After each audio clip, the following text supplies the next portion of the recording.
Salam, Bajua-jua, salam sehat anak-anakku permata, rudang-rudang gereja Tuhan. Tiba lagi saatnya kita melakukan ibadah kita, ibadah PA, yang menyatakan betapa rindunya kita bersekutu dengan Tuhan dan untuk mendapatkan kebenaran firman-Nya. Sekalipun kita harus masih ber-PA secara online, tapi tidak akan mengurangi semangat kita dan juga tidak mengurangi kualitas ibadah kita di hadiratnya Tuhan. Marilah kita dengan tulus, tekun, dan yakin bahwa Tuhan berkenan atas ibadah kita. Mari kita segera memasuki ibadah kita.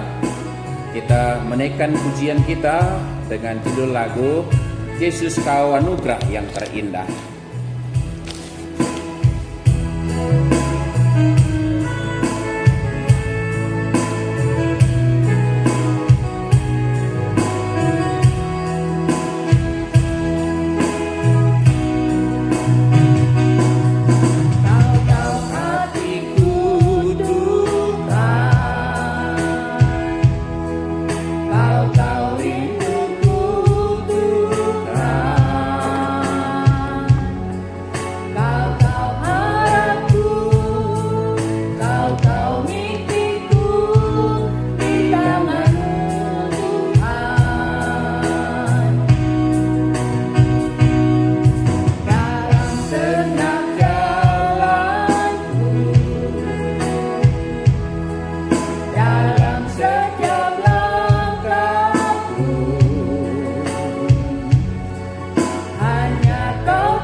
Kita bersatu di dalam doa, kita berdoa.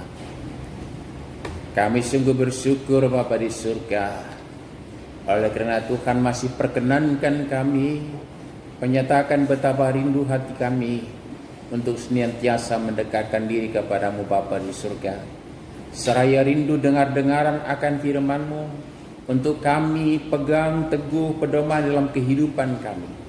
Bapa di surga, untuk saat ini, kami bersyukur boleh melakukan PA kami bersama, sekalipun masih dengan bertempat tinggal berjauhan dengan saudara kami yang lain. Tapi Bapa di surga, biar hati kami bersatu untuk memuji memuliakan nama Tuhan dan rindu mendekat kebenaran firman-Mu. Bapa di surga, kami berserah dalam tangan Tuhan, terlebih ketika kami membaca firman-Mu dan merenungkannya.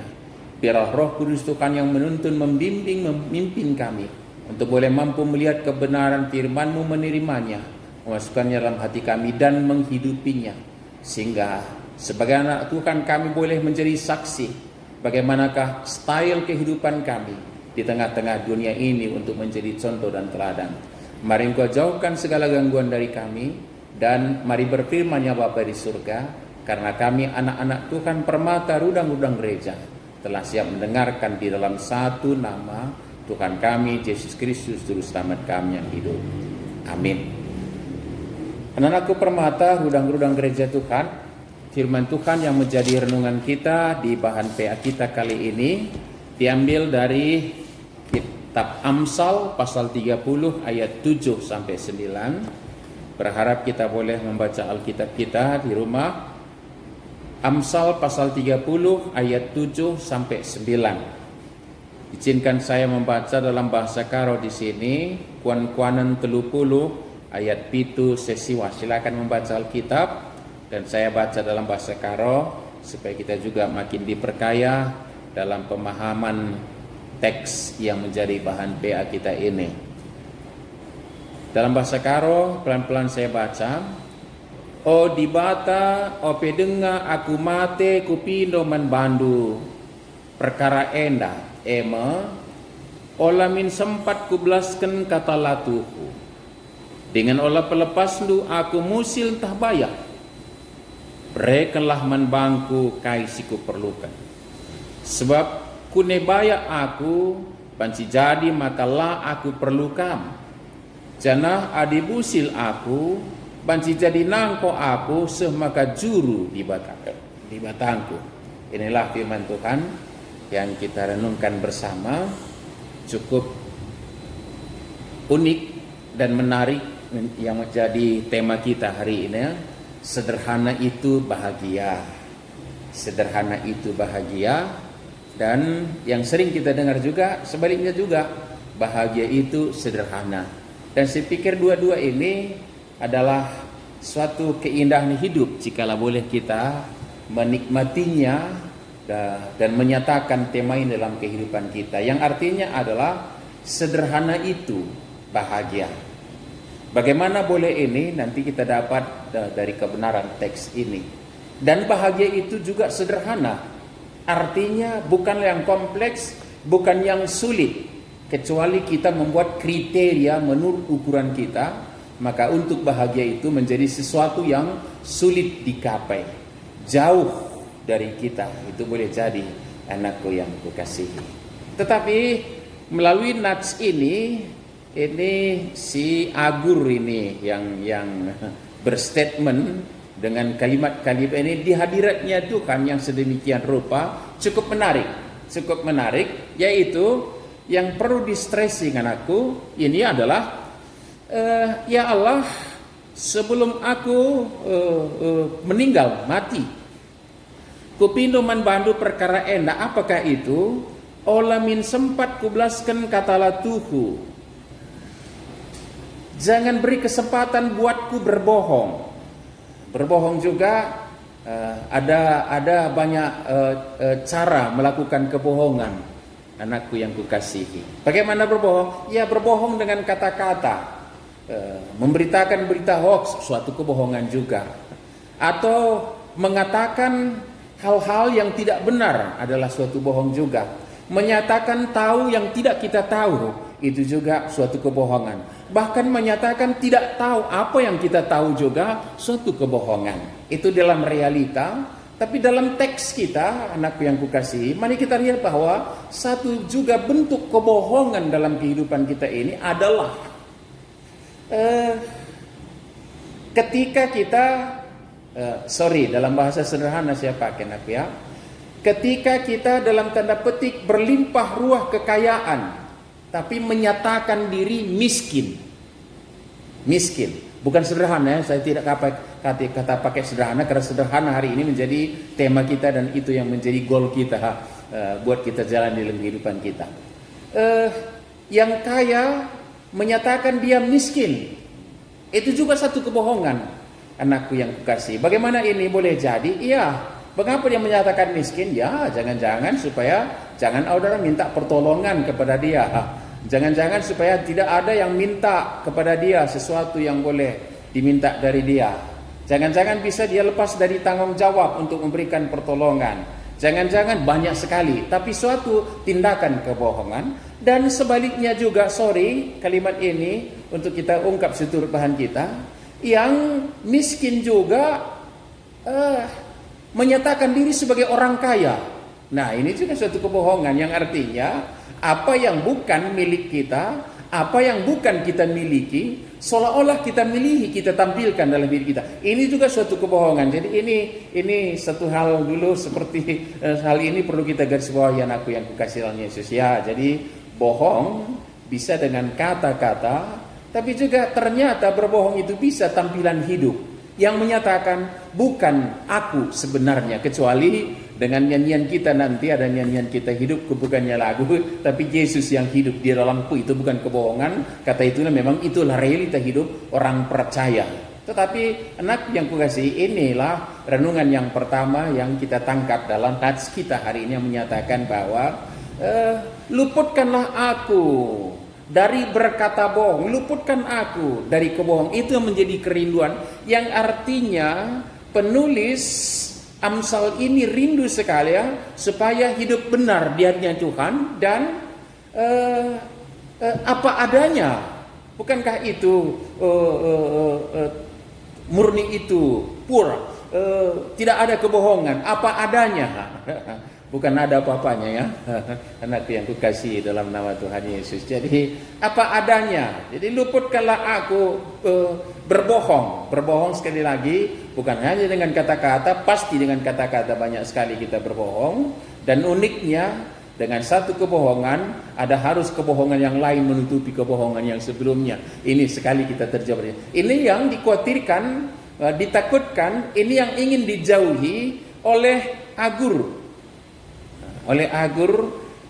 bin Jake ya, penulis Amsal ini, anak yang kukasih. Ini yang pertama yang menjadi renungan kita. Yang kedua, ini luar biasa prinsip seorang yang berhikmat di hadiratnya Tuhan ini, yang berkata bahwa sesudah dia minta supaya jangan jatuh ke dalam perbuatan kebohongan, melaskan kata latuhu, kalimat berikutnya adalah dingin Allah pelepas lu aku musil entah baya, aku tidak meminta miskin atau kaya. Nah, ini kan sesuatu yang unik dia tidak meminta miskin atau kaya, tetapi ternyata memang di nats ini keterangannya jauh lebih penting daripada statement ini miskin soal kaya. Mengapa? Keterangan inilah yang bagaimana dia rindu hidup wajar dan benar di hadiratnya Allah, yaitu dengan kata-kata, oleh karena jikalau aku kaya, jikalau aku menjadi kaya, jangan-jangan aku tidak lagi membutuhkan Engkau ya Allah. Jangan-jangan aku tidak lagi membutuhkan Engkau ya Allah. Dan sebaliknya, jikalau aku miskin, jangan-jangan aku mencuri, yang justru membuat namamu ternoda, namamu menjadi rusak oleh karena perilakuku. Yang artinya adalah justru yang dia jaga dalam kehidupannya itu adalah bagaimana hidup berkenan di hadiratnya Tuhan dan menjaga kemuliaan dan kekudusan Allah dalam hidupnya. Dan itulah menjadi alasan untuk saya tidak meminta kaya atau miskin. Pertanyaannya adalah, apakah kaya itu berdosa? Tidak. Apakah miskin itu satu kebenaran? Belum tentu. Anakku yang kukasih dalam nama Yesus. Tetapi nats ini tegas berkata bahwa yang dia hindarkan sebenarnya adalah ketika hidupnya dia melecehkan, mengabaikan, melupakan, meninggalkan Allah. Itu yang menjadi prinsip. Makanya dia tidak minta kekayaan. Mengapa? Kekhawatirannya yang paling garis bawahi adalah menyatakan bahwa jikalau aku kaya, jangan-jangan aku tidak lagi membutuhkan Engkau lagi ya Allah. Jadi perlu digaris bawahi. Artinya bahwa jikalau dalam kelimpahan kita hidup berkenan kepada Tuhan dan makin bersyukur, makin dekat dengan Tuhan dan makin mampu melakukan apa yang menjadi kehendak Tuhan, silakan menjadi orang kaya, tapi bukan menjadi ingin kaya, karena kata-kata di Perjanjian Baru menyatakan bahwa itulah salah satu jerat dosa, jerat iblis untuk orang menjadi jatuh ke dalam dosa, itu keinginan menjadi orang kaya. Tetapi menjadi kaya itu tidaklah sesuatu yang berdosa, anakku yang kekasih. Malah di kitab Amsal ini juga kita justru menemukan nats yang berkata bahwa hanyalah satu yang baik yang dinikmati oleh manusia, yaitu adalah ketika dia bisa menikmati hasil jerih payahnya, karena itulah menjadi miliknya. Dan jikalau dia Tuhan berikan kelimpahan, mengucap syukurlah dia dan menikmatinya, karena itulah bahagiannya dalam kehidupan di dunia ini. Yang artinya bahwa menjadi kaya tidak menjadi berdosa, tetapi yang menjadi berdosa adalah jikalau oleh kekayaan kita tidak membutuhkan Allah. Sekali lagi saya ulangi kalimat ini, nakku. Jikalau oleh karena hal kaya itu kita berpisah dengan Allah, baik dengan mencari kekayaan kita berseberangan dengan Allah, baik juga dengan menggunakannya. Hari ini kita sering stressing adalah dalam menggunakan kekayaan itu tidak berkenan kepada Allah. Apalagi jikalau oleh kekayaan kita merasa tidak butuh lagi Tuhan. Itu yang paling besar. Jadi 3 hal ini sebenarnya kalau berbicara soal kekayaan, anakku yang kekasih dalam nama Tuhan Yesus, mencari untuk menjadi kaya, korupsi umpamanya untuk cepat menjadi kaya, atau budaya-budaya instan untuk mendapat kekayaan yang tiba-tiba, itu sebenarnya bukan budaya kita, anakku yang kekasih dalam Tuhan Yesus. Jadi dalam mencari kekayaan itu juga suatu hal yang perlu kita catat adalah supaya kita tidak lepas dari persekutuan dengan Allah, supaya dia menuntun langkah-langkah kita untuk mendapatkan apa yang Tuhan sediakan dalam hidup kita. Yang kedua belakangan kita bahas, yaitu menggunakan. Yang ketiga, inilah yang dicatatkan di nats kita adalah oleh karena kekayaan baik materi atau apapun itu, kaya dalam bentuk ilmu pengetahuan juga membuat kita tidak lagi membutuhkan Allah. Ceritanya dulu, anakku yang kukasihi, di negeri-negeri Eropa misalnya, mereka sungguh tekun berdoa untuk meminta hujan supaya tanam-tanaman mereka bisa mendapat air yang cukup. Tapi ketika manusia sudah kaya ilmu pengetahuan, bahkan bisa membuat hujan buatan, akhirnya orang menjadi tidak berdoa. Ini yang persoalan, anakku yang kukasih dalam nama Yesus. Lalu yang kedua tadi, yang pertama sudah kita bahas, yang ketiga sudah, yaitu cara mencari kekayaan haruslah jalan berkenan kepada Tuhan, dan kekayaan memisahkan kita. Yang menjadi stressing kita di tema kita adalah menggunakan kekayaan kita. Bagaimana itu? Inilah yang kita sebut dengan pakailah, tampillah, gunakanlah secara sederhana. Dalam arti pasti keugaharian, kita pakai istilahnya itu, kesederhanaan, kebersahajaan, bukan menampakkan kesengsaraan, anakku. Bukan berarti harus menderita, pakai baju yang robek-robek, makanlah, kurangi dari porsinya. Ya, satu kali, bukan itu kesederhanaan itu. Tetapi yang artinya adalah pakailah yang wajar dan mencukupkan kebutuhan kita sesuai dengan perkenanan Allah. Dan mungkin satu kalimat saya mau tambahkan, dan ini mungkin menjadi catatan juga kita, bahwa supaya dengan itu juga orang lain tidak tersandung. Orang lain tidak tersandung.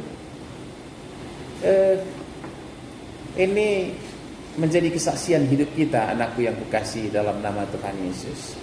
Sebenarnya apa sih salahnya kita menggunakan apa yang ada pada kita? Perhiasan bagi anak-anak gadisku misalnya, orang memang kampungnya kok berlian yang sekian karat, punya kalung, anting, gelang yang sedemikian kok memang kamu, dan hakmu sebenarnya menggunakannya, anakku yang kukasihi. Tetapi sebagai anak-anak Tuhan di tengah-tengah dunia ini, dari segi kesaksian kita juga, kita dirindukan untuk tidak menjadi batu sandungan, tapi justru bersaksi untuk boleh menyatakan kebenaran Allah dalam hidup kita, yang artinya boleh oleh karena tampilan kita orang menjadi lebih dekat dengan Tuhan. Itu menjadi goal kita, yang artinya adalah sekali lagi boleh saja dipakai karena itu milik lu. Tapi kadang-kadang ini kan menjadi pancingan bagi orang lain untuk merasa hidupnya kerdil. Orang yang di samping kita menjadi rendah diri, kecewa akan hidupnya, tidak mampu lagi bersyukur karena kewahan kita tadi tampil di sampingnya. Ini kan menjadi perenungan buat kita, anak-anakku yang kukasihi dalamnya. Atau yang kedua, malah juga memotivasi dia untuk bagaimana aku juga mendapatkan hal seperti itu, sehingga goalnya juga adalah demi menyamai, bahkan kalau boleh melebihi tampilan kita. Ini kan persoalan ini, sehingga kita mungkin masih di jalan kebenaran, tetapi demi menyamai tampilan kita, kanan kiri kita juga berusaha, bahkan boleh jadi tidak lagi dengan cara-cara yang berkenan kepada Tuhan. Inilah dari segi kesaksian tadi, anakku yang kukasihi dalam nama Tuhan Yesus. Maka bukankah suatu kebahagiaan jikalau kita tampil, dan oleh karena tampilan kita orang-orang lain melihat kemuliaan Allah dan rindu lebih hidup dekat oleh karena tampilan kita? Bukankah itu suatu kebahagiaan, anak-anakku yang kukasihi dalam nama Tuhan Yesus? Ya, saya pikir Permata tidak ada seperti itu, tetapi ya bagian-bagian sederhananya jangan-jangan ada juga, anakku yang kukasihi. Ya, saya sih bisa toleransi kalau anak-anak Permata ya ada kesempatan makan bersama di restoran yang mewah. Ya nggak apa-apa kalau menikmati hidup dalam arti bersyukur kepada Tuhan. Bukankah itu diizinkan? Tetapi kita tetap bertanggung jawab menjaga kesaksian kita, yang artinya adalah kadang-kadang kan ada sudah hari terakhir ini kan ada sudah ungkapan-ungkapan itu.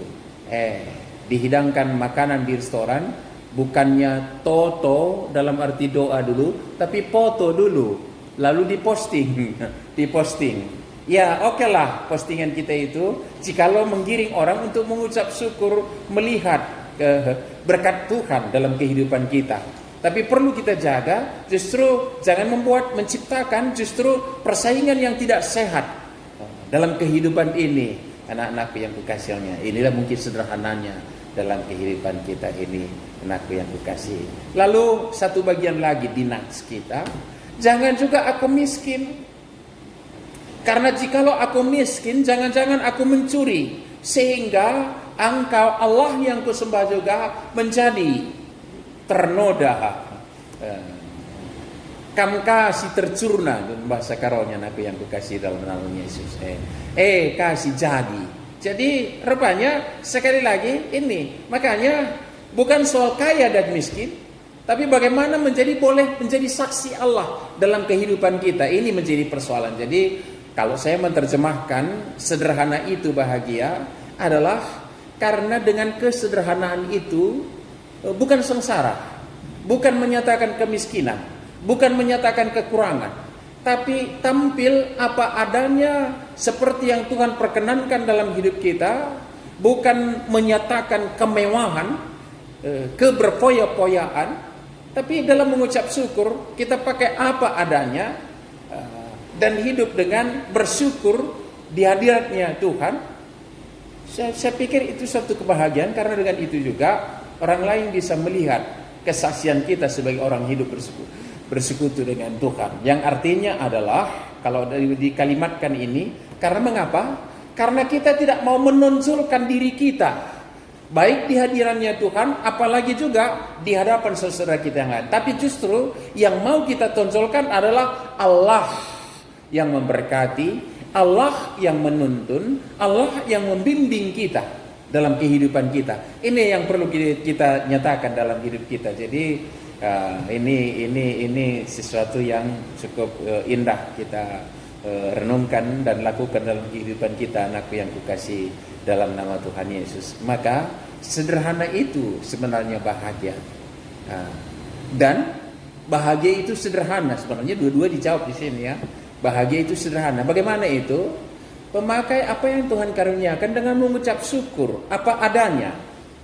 Bukankah itu simple juga, anak yang kukasih dalam nama Tuhan Yesus. Jadi kesederhanaan itu bukan kemiskinan, tapi kesederhanaan itu adalah tampil menyaksikan Allah dalam kehidupan kita. Sederhana itu akan menjadi menempatkan diri sebagai orang yang bisa berterima di tengah-tengah masyarakat juga, anakku yang kukasih dalam nama Yesus. Mengapa? Ini yang perlu kita realita kehidupan. Ini renungan aku. Ini bukan bahasa menghakimi, bukan bahasa menjudge, tapi secara perenungan. Realita dalam pergaulan, maka tampilan yang wah bisa membuat sekeliling menjadi rendah diri. Kecuali kalau orang-orang penjilat misalnya, itu berbeda juga, itu hal yang lain, aku yang dikasih. Tapi artinya dengan itu akan membuat jarak orang lain dengan kita. Satu. Yang kedua juga maaf kalau kata-kata sini kurang tepat menggambarkannya. Demikian juga sebaliknya. Sebaliknya juga kadang-kadang hidup menyatakan kepapaan juga kadang-kadang berarti membuat jarak juga. Tetapi sederhana itu adalah justru mempererat persaudaraan, dan itulah suatu kebahagiaan yang lain. Maka anak yang kukasih dalam nama Yesus, maka yang kita rindukan dalam hidup ini adalah boleh tampil sederhana, keugah harian, bukan wah, tapi juga tidak melecehkan Tuhan dalam kehidupan kita, seolah-olah Tuhan tidak memberikan apapun dalam kehidupan kita. Dalam mengucap syukur, kita pakai secara bertanggung jawab apa yang Tuhan izinkan pakai, konsumsi, dan nyatakan dalam kehidupan kita. Dan ini menjadi suatu kebahagiaan, sehingga orang juga tidak terpicu atau termotivasi dengan segala cara untuk mendapatkan sesuatu yang ditampilkan di dunia ini. Anak yang kukasih dalam nama Yesus. Kalau di bimbingan kita ini, kita juga diberi tanggung jawab untuk mencari orang-orang yang justru hidup sederhana. Kalau di bimbingan kita, bimbingan PA kita, ada orang yang diangkat menjadi contoh di sini. Seumpamanya, ya, Menteri Kelautan kita dulu, Susi Pujiastuti. Dia adalah seorang sederhana, padahal dia kaya raya, bukan? Tapi tampil apa adanya. Bahkan sebagai menteri juga, apalagi presiden kita juga, Joko Widodo. Luar biasa sebenarnya kalau posisinya, tapi dalam keserahan dia menyatakan diri. Sehingga kalimat yang diterima dengan kebenarannya itu, dia adalah seorang yang pemimpin yang merakyat. Artinya bisa berkenan di tengah-tengah masyarakat. Orang lain juga. Ada juga satu dulu dalam itu perenungan ilustrasi sebenarnya, tapi cerita yang terjadi. Bob Sadino dengan celana ponggolnya, dengan topinya. Suatu kali justru ketika perusahaannya membutuhkan seorang yang menduduki tempat yang strategis dalam perusahaannya, membuka lowongan kerja. Lalu orang menyampaikan lamaran. Lalu sebelum tiba wawancara terakhir dengan pemimpin ini, Bob Sadino, di halaman kantornya, dia berjalan-jalan lalu mengutip sampah. Seorang perempuan dengan anaknya lalu menegur anaknya itu, itulah kalau tidak disiplin, tengok, akan menjadi pemungut sampah engkau jadinya. Begitu dia menasihati anaknya sampai terdengar kepada Bob Sadino. Dia tidak tahu bahwa dialah pemilik perusahaan itu. Tiba saatnya ketika wawancara, dia terkejut, anakku yang kukasih dalam Yesus. Mengapa ini? Standar konsep di dirinya itu bahwa orang yang hebat itu, orang yang kaya itu sedemikian rupa. Dia posisikan itu mungkin dengan pakaiannya, tampilannya yang sedemikian rupa, itulah. Tapi ketika ada orang yang tampil bersahaja, orang yang berkonsep sedemikian bisa terkecoh. Anakku yang kukasih, hari ini kalau kita berbicara tentang keugaharian, kesederhanaan, kita bisa tidak terkecoh dalam kehidupan ini. Kita tidak menilai cepat-cepat apa yang ada di depan kita, tapi semua kita lakukan dalam persekutuan dengan benar akan Allah. Maka kalimat tadi rupanya bahwa sang penulis Amsal ini berkata bahwa bukan hal miskin, bukan hal kaya yang terpenting, tapi bagaimana hidup berkenan kepada Tuhan. Salah satunya adalah berbahagialah dengan kesederhanaan, sehingga kalimat ini menjadi milik kita. Sederhana itu bahagia. Jadi bukan karena pakaian atau makanan, baru tempat makan, makan siang atau makan malam, bukan itu. Tapi sederhana itu bahagia. Sehingga ketika berprinsip sederhana itu bahagia, maka menjadi bahagia itu juga cukup sederhana. Dengan mengucap syukur, dengan apa yang Tuhan berikan nikmati, maka kita menikmati kebahagiaan. Yang kita tampilkan dalam hidup kita adalah Kristus yang ada di dalamku. Amin. Kita berdoa. Kami berterima kasih Bapa di surga atas firman-Mu yang boleh kami renungkan bersama, yang menyatakan bahwa betapa sebenarnya Engkau melimpahi kami dengan berkat dan sukacita. Tapi kami boleh bersyukur menikmatinya dengan keugaharian kami, kebersahajaan, keserahanan kami.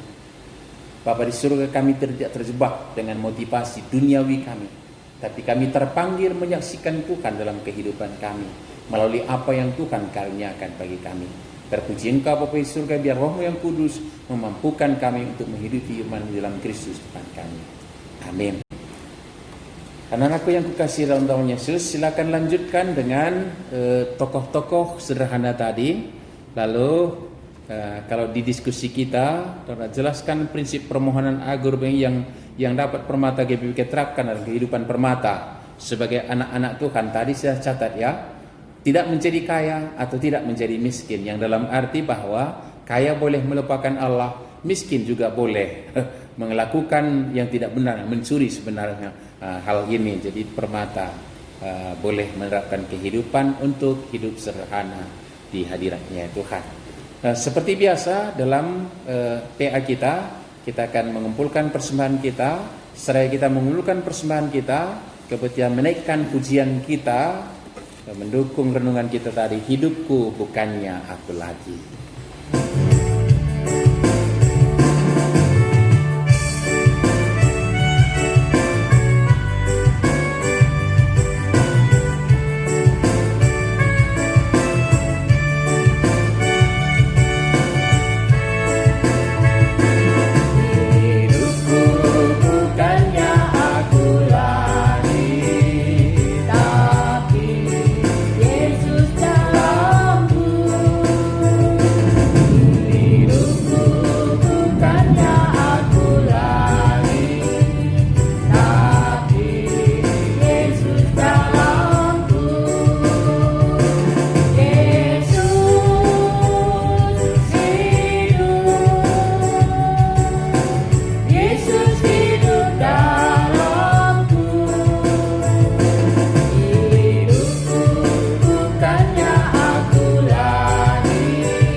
Marilah kita bersatu di dalam doa, kita berdoa. Kami sungguh bersyukur Bapa di surga, hidup di hadirat-Mu Tuhan, dan hidup sebagai anak-anak penebusan Allah melalui Kristus di kayu salib. Dan dalam hidupnya Yesus telah menyatakan kesaksian hidup dalam keugaharian, kebersahajaan, sederhana. Tiada suatu kurang apapun, tapi tidak menjebak orang untuk terpancing, untuk berbuat dosa. Bapa di surga, dan ketika kami hidupi kehidupan sedemikian rupa, sungguh luar biasa. Ada perasaan bahagia, sukacita, bersyukur dalam kehidupan kami. Dan setiap kali kami mendapat kesempatan untuk mengucap syukur, kami melakukannya Bapa di surga, termasuk dengan persembahan kami hari ini. Hanya demi kemuliaan nama Tuhan dan kebaikan gereja Tuhan untuk memenuhi panggilan Tuhan. Bersekutu, bersaksi, melayani. Terkhusus juga di persekutuan kategorial Permata. Bapa di surga, kami rindu berserah untuk hidup kami, orang tua kami, keluarga kami, dan orang-orang yang kami kasihi.